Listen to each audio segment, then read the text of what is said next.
आप लॉयर हैं, आप केस क्यों नहीं कर देते कंपनी के ऊपर?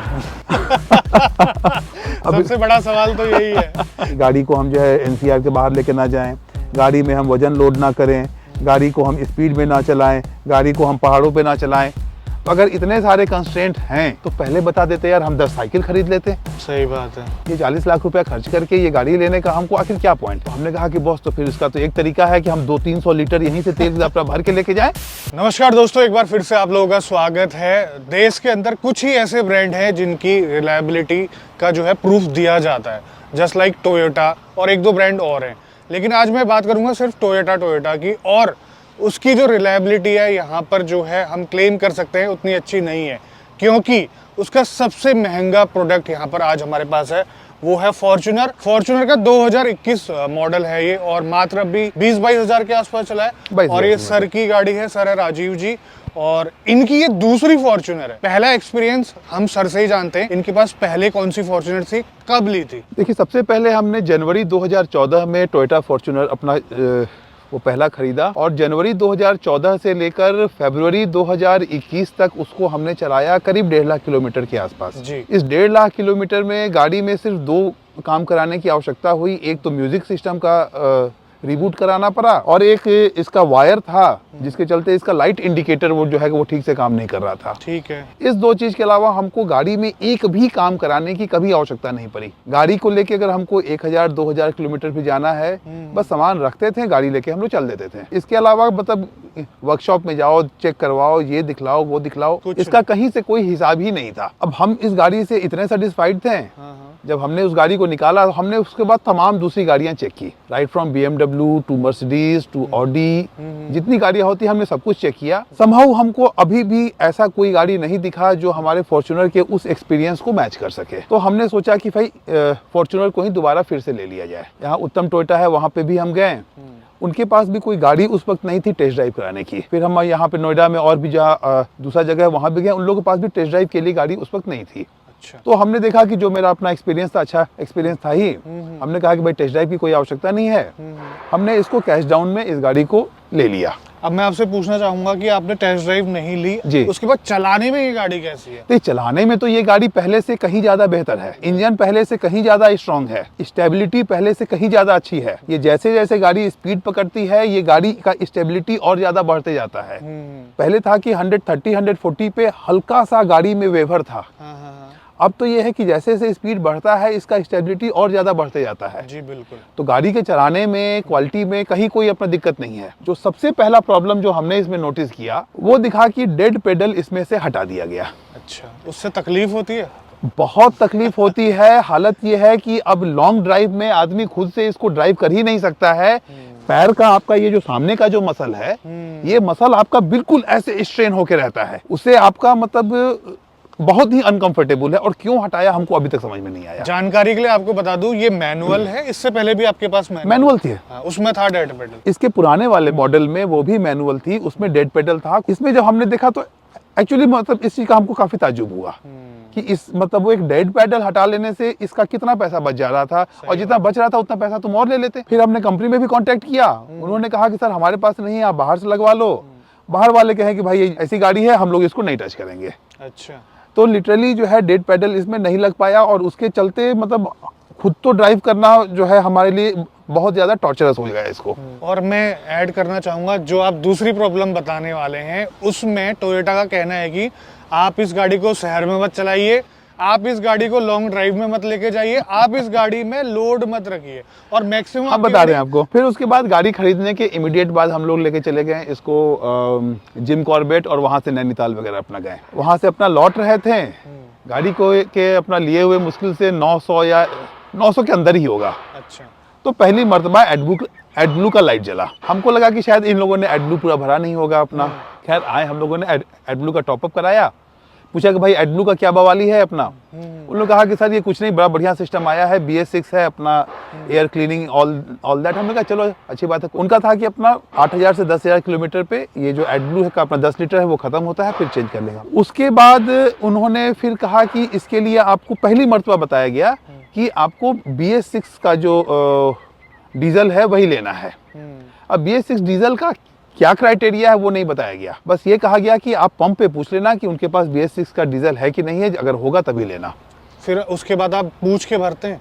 उसके बाद हम उस वक्त से हमने जो है पूछ के भरना शुरू किया। अच्छा। फिर उसके बाद हम गाड़ी को लेके अपने घर गए। मेरा घर पड़ता है बिहार में, पटना छपरा गए हम अपना। यहाँ से जाने तक में गाड़ी अपना वो ठीक थी। जाने में शायद एक बार लाइट जला था, हमने गाड़ी रोका, साइड में किया, फिर जब स्टार्ट किया तो लाइट ऑफ हो गया था, हम वहां से लेके चल दिए थे अपना। छपरा में चूंकि एक बड़ा शहर नहीं है, वहाँ हम जिससे पूछते थे कि भाई BS6 है, वो उस बंदे ने कहा कि हाँ मेरे पास BS6 है। हमने वहाँ पर अपना टैंक फुल करा लिया।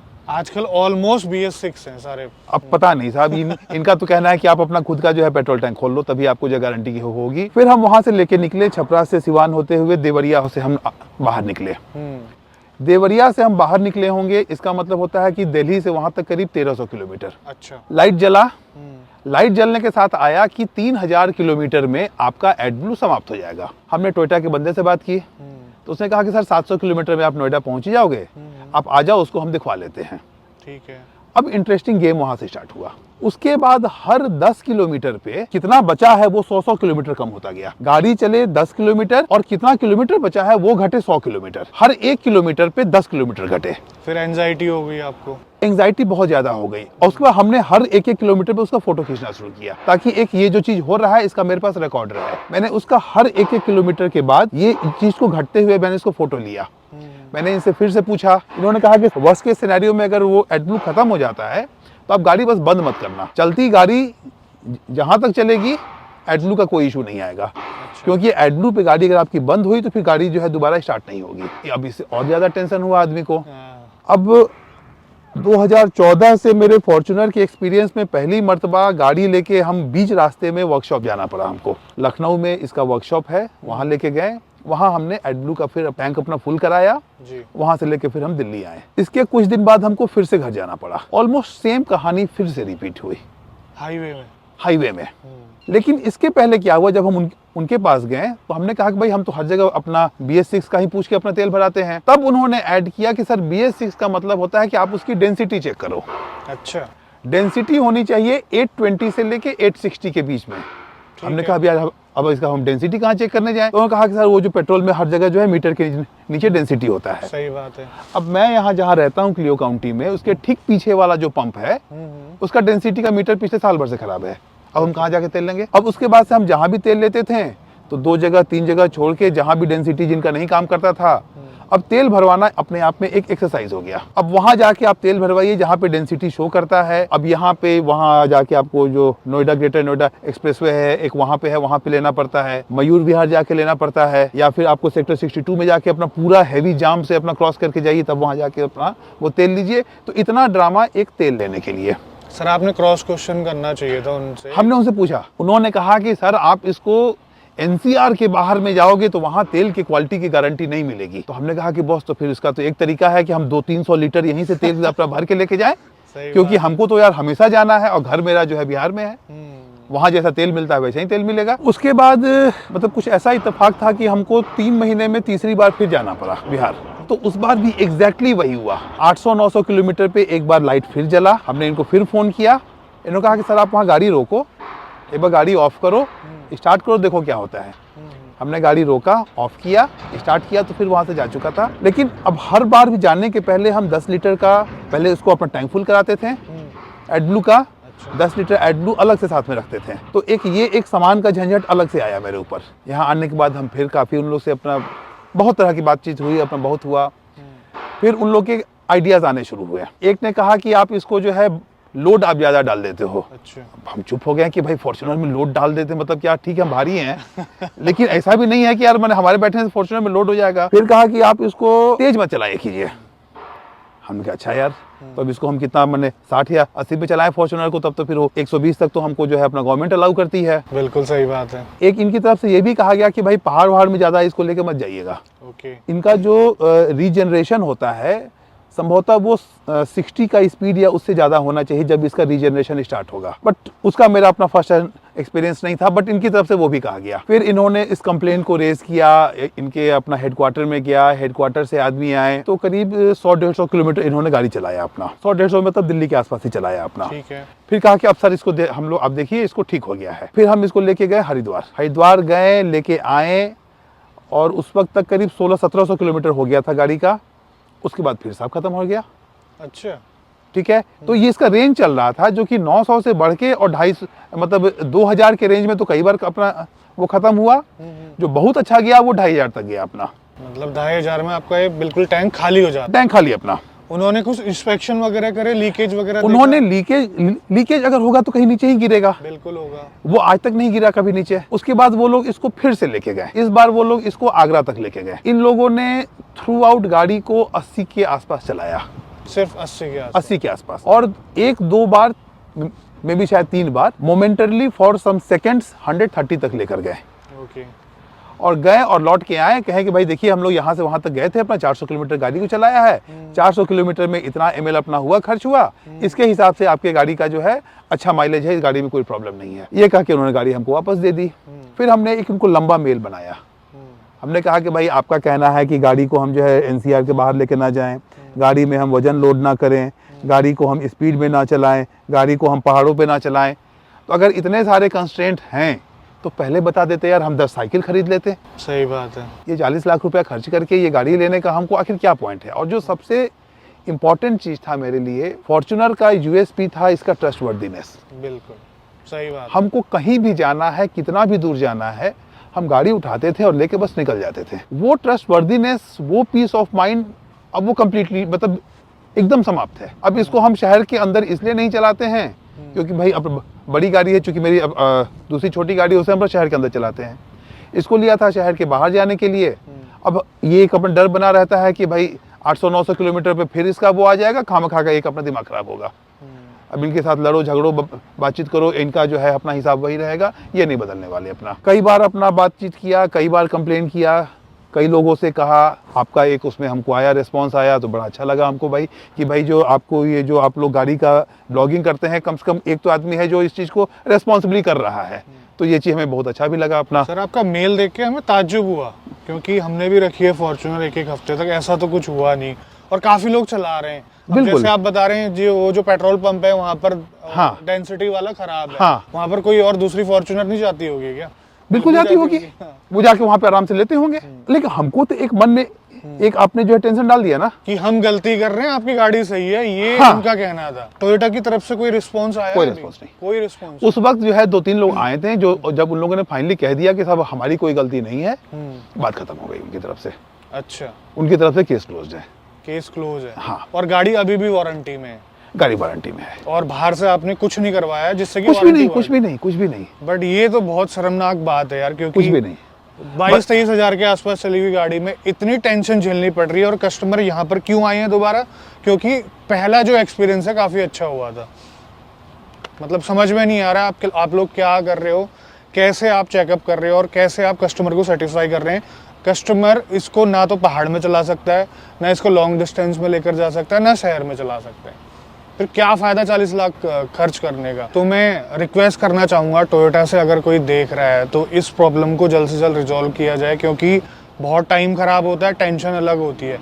सर के पास नेक्सॉन ईवी है दूसरी, उसमें इतनी रेंज एंजाइटी नहीं होती है इनको जितनी। नेक्सॉन ईवी हमने खरीदा 2020 नवंबर में। 2020 नवंबर से आज तक उसकी मेरी गाड़ी 50,000 किलोमीटर से ज़्यादा चल चुकी है। अच्छा। और ये गाड़ी जिसको एक्चुअल चलना है, ये अभी तक केवल 22,000 किलोमीटर पे है। ये जो प्रॉब्लम है बहुत सीरियस प्रॉब्लम है। अभी मैंने देखा था, इन्होंने मुझे वार्निंग दिखाई थी, अभी भी आ रही है 2000 कुछ किलोमीटर, 200 या 2000। अभी जो करंट आ रही है, ये इनफैक्ट कल से अपना स्टार्ट हुआ, तो कल ये दिखाया 3600 किलोमीटर, कल या परसों अपने दिखलाया। इतने दूरी के बीच में गाड़ी मेरी 25-30 किलोमीटर भी नहीं चली होगी। इसमें बहुत ही तगड़ा मैन्युफैक्चरिंग डिफेक्ट है, एक्सेप्ट कर लीजिए। वारंटी एक्स्ट्रा ली है कि आपने एक्सटेंड? नहीं, एक्स्ट्रा नहीं ली है, बट वो तो इसका 3 साल का तो रहता ही है अपना। गाड़ी के अभी जो 1.5 साल ही हुए हैं। कहीं ऐसा ना हो ये लोग सोचें कि इसकी वारंटी निकल जाए, उसके बाद इनसे पैसे लेके इस सिस्टम को चेंज करेंगे पूरा। दिया जाएगा, क्या करेंगे, मजबूरी है। ओखली में जो है सर डाल दिया है, तो फिर बट सबसे पहला जो दुख हुआ था वो इसी चीज़ का हुआ था कि एक जो ट्रस्टवर्दीनेस जो इस मतलब जिस चीज़ के ऊपर हमने बिना टेस्ट ड्राइव लिए हुए गाड़ी खरीद ली, ना ही किसी से बात किया, ना किसी से पूछा, हमने कहा कि भाई कोई भी देगा रिपोर्ट देगा, हमसे बढ़िया क्या देगा, हम तो खुद ही इसको हम चला रहे हैं, अपना 8 साल से चला रहे हैं। सर आप लॉयर हैं, आप केस क्यों नहीं कर देते कंपनी के ऊपर? सबसे बड़ा सवाल तो यही है। अब नहीं, अब कुछ अब नहीं होगा तो फिर अब वो भी किया जाएगा। बहुत झेल रहे हैं आप इतने पैसे लगाकर। अब ये तो मतलब हम जो करना चाहें वो अगर हम नहीं कर पा रहे हैं, जहाँ जाना चाहें हम अगर वहाँ पे नहीं जा पा रहे हैं, तो ये प्रॉब्लम तो है ही है। अच्छा, इस दौरान पहाड़ों की तरफ होके आए हैं कभी? पहाड़ हम एक बार जब हमने खरीदा था उसी वक्त इसको हम नैनीताल से आगे भोवाली के आगे गए थे, वहाँ पर हम लोग गए थे। आप वहाँ देखिएगा एक वहाँ मार्क है। अच्छा, ये नीचे डेंट। हाँ, वो डेंट ये था कि वहाँ पे वो पहाड़ टूट के गिर रहा था। अच्छा, तो एक इतना बड़ा पत्थर का जो पहाड़ का टुकड़ा है वो उस पे गिरा था, तो उसका वो डेंट है। उस हिसाब से तो कुछ भी नहीं है वो। कुछ भी नहीं है। वही हम कह रहे हैं कि इसके अलावा ये जो मतलब जो इशू जो हमको जो परेशान कर रहा है, इसके अलावा गाड़ी में तो कहीं कोई दिक्कत नहीं है। जिनमें मैं जानता हूँ जो BS6 फॉर्च्यूनर यूज कर रहे हैं जी, ऐसी कोई भी दिक्कत नहीं आती है। जो इसका इंटरवल है उसी में चेंज होता है। हम मतलब चोजन वन है। ठीक है जो भी है, बट इतना तो आपने सफर कर लिया। बट आप जो है एक बार फिर से ट्राई कीजिए। अब नहीं होता है तो हम उसको चेंज करके कोई दूसरे डीलर के पास जाके बात करते हैं। एक आपसे लास्ट सवाल जी पूछना बोलिए, चाहूंगा जी बोलिए। कि अब आप फॉर्च्यूनर को रिकमेंड करेंगे किसी को? हमको नहीं लगता है कि इस वक्त हम फॉर्च्यूनर किसी को रिकमेंड कर पाएंगे। अच्छा। मतलब that will be dishonest on my part. और ये एक ऐसा मतलब चीज़ है कि इस लेवल पे जाके पैसा इन्वेस्ट करने के पहले आदमी जो है 2 बार सोचता है। बिल्कुल सही बात है। और इन्वेस्टमेंट बहुत ज्यादा, 40 लाख रुपए मजाक नहीं होता। मजाक नहीं होता है बॉस। तो आज की वीडियो में बस इतना ही। मिलते हैं बहुत जल्द आपसे एक नई वीडियो में। तब तक के लिए बाय बाय। ख्याल रखिए अपना। भारत माता की जय। और नमस्कार। कमेंट में जरूर बताना कि आपकी फॉर्च्यूनर में भी ऐसी प्रॉब्लम आती है क्या।